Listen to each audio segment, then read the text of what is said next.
North Korea shock warning, Trump forced to spark bloody conflict if China does not stop Kim. North Korea claimed it was a pipe dream to think it would ever give up its nuclear program after the UN imposed brutal sanctions to halt Kim Jong-un's regime. Professor Ralph Peters warned America has the military capacity to devastate Kim Jong-un's entire nuclear program. Appearing on Fox News, Mr. Peters said, "The North Korea military is rotting away. We don't know how much loyalty is left. We have the military capacity to devastate it very quickly.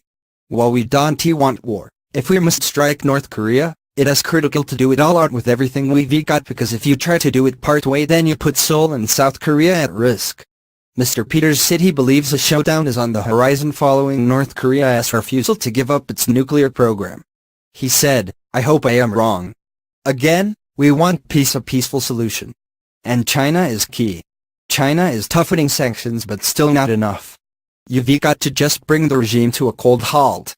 If China wants to do that, then I am afraid as early as 2018 we may see bloody, violent conflict on the Korean peninsula, and not because we want it, we don't."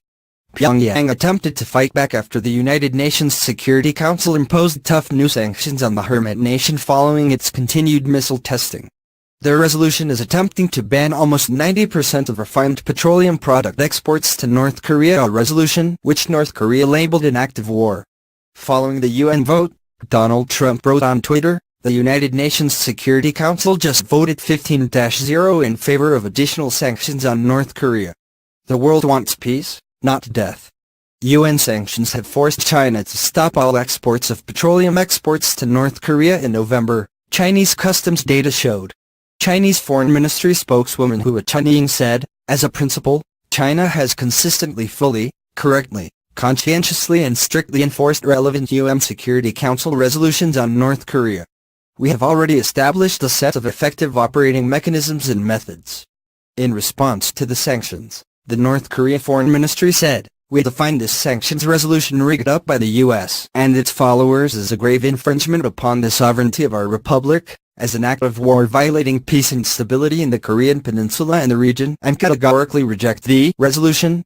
North Korea's nuclear weapons are a self-defensive deterrence not in contradiction of international law. "We will further consolidate our self-defensive nuclear deterrence aimed at fundamentally eradicating the U.S. nuclear threats, blackmail and hostile moves by establishing the practical balance of force with the U.S."